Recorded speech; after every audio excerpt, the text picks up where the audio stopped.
Hello everyone, welcome back to my channel. मेरा कल मतलब 1 तारीख को एसबीआई पीओ का प्री था, जो मैंने अभी दिया है। मेरा 1 बजे की शिफ्ट में था। कल मैं वीडियो नहीं बना पाई थी, तो आज मैं सुबह से ही वीडियो बना के सोचा पहले इन्फॉर्म कर दूं किस टाइप का पेपर आ रहा है। तो पेपर इजी टू मॉडरेट है, आप लोग बहुत अच्छे से कर सकते हैं, घबराने वाली बात नहीं है।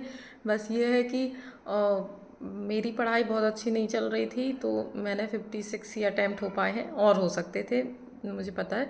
तो मैं आपको बता देती हूँ जल्दी से कि क्या क्या आया था इंग्लिश, मैथ्स, रीजनिंग में, और किस लेवल का था।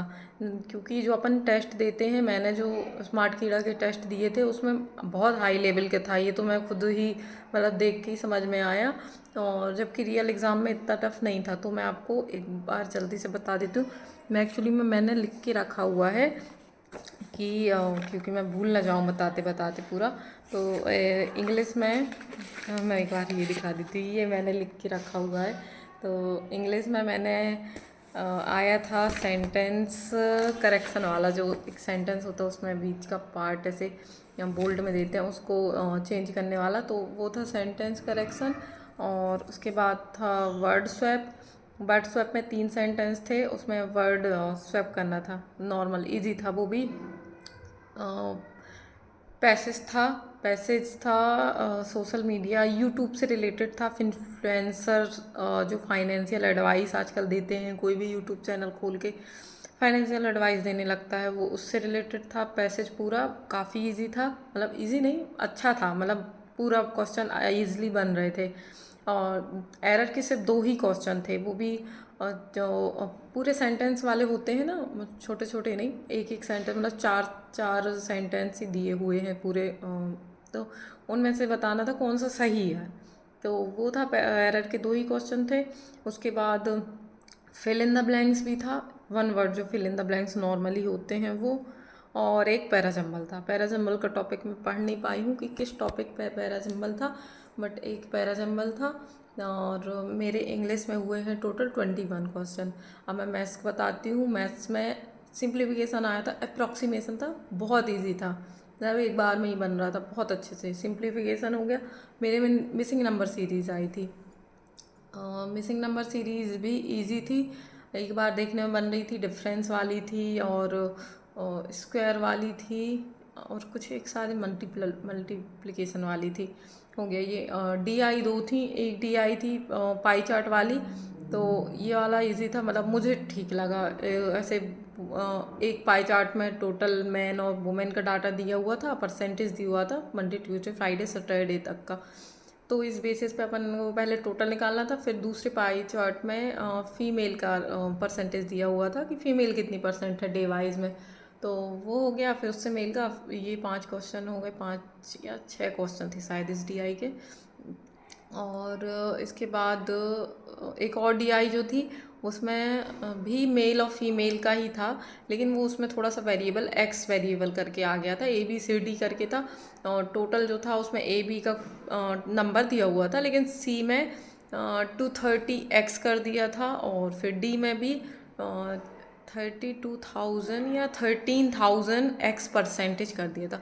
और लास्ट में ए बी सी डी का पूरा टोटल दिया होता है। ये भी मैंने डाटा इसका निकाल लिया था, लेकिन मैं सिर्फ इसके 1-2 क्वेश्चन ही कर पाई हूँ, तो इसके क्वेश्चन ज़्यादा नहीं हो पाए हैं मेरे। फिर इसके बाद मैथ्स में क्या था, एक, हाँ, 2 क्वेश्चन लास्ट में थे, सबसे लास्ट में मैंने देखा था।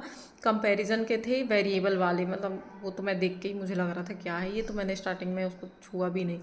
एक्स वाई स्क्वायर की वैल्यू थी, एक्स वाई का डिफरेंस की वैल्यू थी, एक्स वाई की वैल्यू थी, इस टाइप का क्वेश्चन था वो, कंपैरिजन वाला था। और कुछ ये था, 2 क्वेश्चन इसी टाइप के थे। और बाकी इसके बाद अरिथमेटिक ही थी।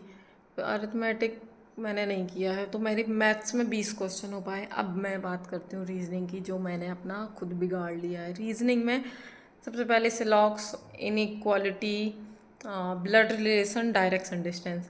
डायरेक्शन डिस्टेंस और सिलॉक्स और इनइक्वालिटी अच्छे थे, बिल्कुल जल्दी जल्दी वाले। लेकिन ब्लड रिलेशन जो भी था, मेरी वाली शिफ्ट में फंसा दिया उसने, पता नहीं क्यों। 3 क्वेश्चन थे उसके, लेकिन वो खुद ही कॉन्ट्राडिक्ट कर रहा था उस क्वेश्चन में, तो वो मैंने छोड़ दिया फिर।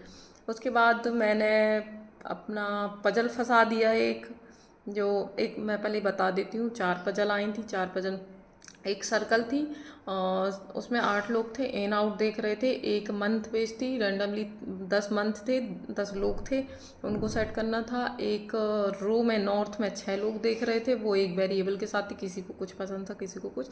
और एक 6 लोगों की थी, उनको ऊपर नीचे सेट करना था, उसमें भी एक वेरिएबल था। यही वाली पजल, ये ऊपर नीचे सेट करने वाली पजल मैंने फंसा दी थी अपनी, मतलब वो फंस गई थी, फंसानी तो नहीं थी, फंस गई थी।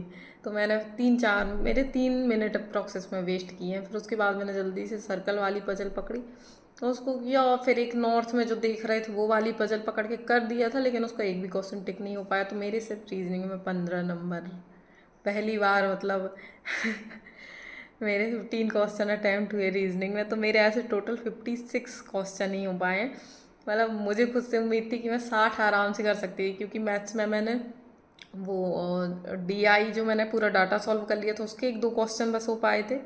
थोड़ा सा मैं कहीं से और टाइम बचा कि मैथ्स का वो हो जाता।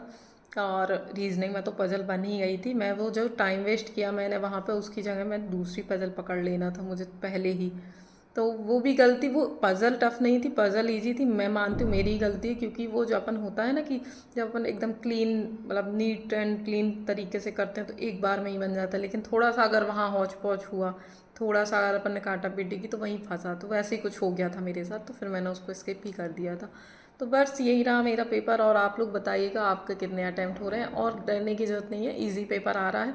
IBPO का मैंने दिया तो नहीं था, बट मैंने सुना था कि टफ पेपर आ रहा है, मतलब मैथ्स नहीं हो पा रही लोगों से। लेकिन अभी SBI PO में मैथ्स, इंग्लिश, रीजनिंग सब मतलब मॉडरेट ही बोलूँगी मैं, ये डिफ़िकल्ट लेवल पे नहीं है। तो बस आप लोग आराम से शांति से पेपर दीजिएगा। All the best everyone.